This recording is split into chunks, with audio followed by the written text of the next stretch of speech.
We've made a few videos on Toprak Razgatlıoğlu, called him a freak of breaking physics, a man who bends motorcycles until they scream for mercy. We said he'd be competitive the second he rolls into MotoGP, but not dominant. Not against the man who lives in chaos and calls it home, Marc Márquez. And that's the tone of today's truth. Because a new survey has cut through the noise like a scalpel. Over 600 MotoGP fans were asked one question. Can Toprak Razgatlıoğlu challenge Marc Márquez? 36.7% said yes, 63.3% said no. That's not a prediction. That's a confession from the public, a reflection of how much respect, or maybe fear, Márquez still commands even when everyone else ages around him. Toprak has won back-to-back World Superbike titles against Nicolo Bulega. He did it with a BMW that, on paper, had no business fighting Ducati's rockets. He forced it. He turned a corporate experiment into a personal revolution. But MotoGP is no parade of redemption stories. It's a place where milliseconds decide the fate of men who thought they'd already seen speed. So here's the line in the sand. Toprak's story is proven. Márquez's empire is proven. But time doesn't kneel for either. Question for the paddock. If Toprak could make a BMW kneel, can he make a Ducati blink? Or will MotoGP remind him that talent doesn't equal translation? Comment your verdict. Let's begin. Toprak Razgatlıoğlu didn't come to MotoGP through luxury. He came through resistance. He's not a product of academies or glossy PR. He's a product of obsession. Every corner in World Superbikes carried his fingerprint. That impossible front-end dive, that violent countersteer, that raw Turkish brutality that shredded logic. In 2024, he didn't just win, he humiliated engineering. The BMW M1000RR was never the best bike. Ducati had the better top speed, the better traction, and an army of factory data. Yet somehow at most, Donington, Magny Course, Toprak broke races apart. He didn't ride it fast, he made it surrender. And when Nicolo Bulega came with Ducati artillery, Toprak answered with pure control, corner after corner, until the mathematics of grip dissolved. That's not normal talent. That's defiance turned mechanical. So when Yamaha and Pramac announced that Toprak would join MotoGP in 2026, the paddock reacted like someone had cracked open an old myth. A World SBK rider coming up instead of being sent down? That's not the usual script. The last one to try it was Ben Spies, 2009 World SBK champion, who arrived, flashed brilliance, and disappeared under the weight of MotoGP's microscope. Before him, Max Biaggi and Carlos Checa had traveled the opposite road, from MotoGP to Superbikes, not the other way around. Toprak flipped the narrative. He left a throne for a minefield. Yamaha wanted him early. Luigi Daligna even said it might be premature, that had he waited until 2027, he could have kept the familiar Pirelli rubber instead of switching to Michelin. But Yamaha's logic was ruthless. A year of pain today means a year of domination tomorrow. They want him to bleed early, learn early, adapt early.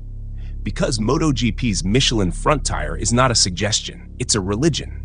One extra degree of lean, and you're either a hero or in a gravel bed, wondering why your life just flipped over. And who's waiting for him in that same battlefield? Marc Márquez, the man who's made impossible saves a language. Márquez at 33 isn't slowing down, he's refining chaos.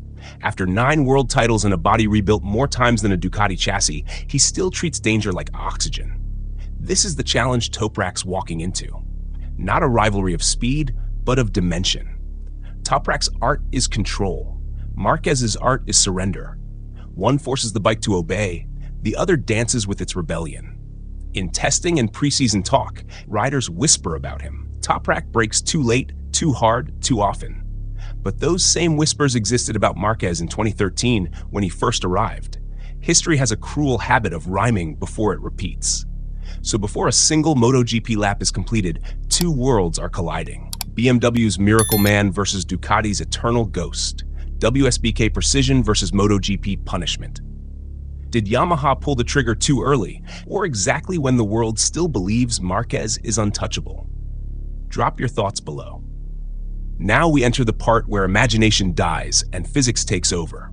No podiums yet, no highlights, just theory colliding with throttle. Toprak Razgatlıoğlu enters MotoGP on Pramac Yamaha, replacing Miguel Oliveira, and partners Jack Miller, a man who's seen every shade of frustration from Honda to KTM to Yamaha. That's Toprak's first reference point. Miller isn't slow, he's inconsistent. And inconsistency in MotoGP is the perfect mirror. It shows whether a rider adapts or disintegrates. The tires change everything. In World SBK, the Pirelli rear allows deep entry and aggressive pivoting. The bike follows your violence. In MotoGP, the Michelin demands politeness. Brake too hard, and the front closes. Toprak's style, that trademark stand it up and launch it, will meet a new wall, the Michelin's heat window. Too cold, and it folds. Too hot, and it screams. Marc Márquez learned that lesson in his first Ducati year. He said the front tire was a code you crack, not a weapon you master. And that's the bridge Toprak must cross, not between championships, but between physics systems. And when he crosses, Marc will be waiting. Because Márquez doesn't measure rivals by lap times, he measures them by nerve. Watch how he dismantled Bagnaia mentally in 2025. Never through words, always through pressure. He forces riders into mistakes by existing within their mirrors. That's the level Toprak must face before he even reaches the factory Yamaha box. In WSBK, Toprak can afford improvisation, wide entries, deep brakes, multiple lines. In MotoGP, the precision is surgical. Miss a marker by 20 centimeters and you lose 3/10. Every corner is a courtroom, every lap a cross-examination. He'll find that the corner entry speeds in MotoGP are higher, the bike stiffer, the electronics smarter, and the punishment sharper. Brno taught Spies that. Jerez taught Bautista that.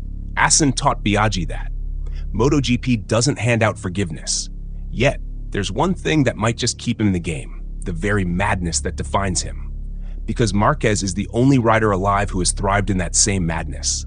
Both men speak chaos fluently. Both believe in impossible front saves. Both trust instinct over data. The question is, whose instinct survives better under new rules? And here's where the public divides.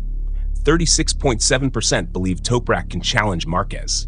Those are the romantics, the ones who saw him break past Bulega like gravity was optional. But the 63.3% who said no aren't cynics. They're realists. They've watched Márquez dominate every era, from Honda nightmares to Ducati rebirth. He's won on bones that shouldn't have healed. He's led Ducati's factory assault and buried doubts under lap records. You don't challenge Marc Márquez. You endure him. So yes, Toprak can shock, he can win fights, but over a season, across tire wear, heat, and mental exhaustion, the mountain isn't mechanical, it's psychological. Because MotoGP doesn't reward bravery, it rewards memory. You have to know how the bike lies to you every lap and learn its language mid-corner. And that takes time. Marc Márquez has been fluent in that language for 12 years. Toprak's about to enroll in Class 1. If Toprak finds grip, does he find God or gravel? And when he meets Márquez wheel to wheel, will we see mirrors of 2013 or echoes of Spies in 2011? Drop your verdict. Subscribe if you live for the blood and logic of this sport. Doubt is the tax of greatness. And Toprak Razgatlıoğlu is paying it before his first MotoGP lap. Because for every fan who sees him as the second coming of aggression, there's another whispering the same concern. Can he actually adapt? The question isn't about bravery. He has more of that than most men have sense. The question is adaptation speed. Age 29, entering MotoGP after years in a different system, with a different tire, and a bike philosophy that demands humility over heroics. MotoGP doesn't care how famous you were yesterday. It's a meat grinder where legends from other series get their edges sanded off. Just ask Ben Spies, ask Troy Bayliss, ask even Bautista, who came back to MotoGP after WSBK glory and realized that the same throttle input suddenly meant nothing. And then there's Yamaha, a brand with more internal chaos than its polite press releases admit. The V4 revolution is still a year away. The inline 4 that Toprak will first test isn't a bad bike, but it's a philosophy out of sync with the modern era. Ducati and KTM have redefined what corner exit and torque deployment mean. Yamaha is still playing catch-up, so he's not just learning MotoGP, He's learning MotoGP while Yamaha learns itself.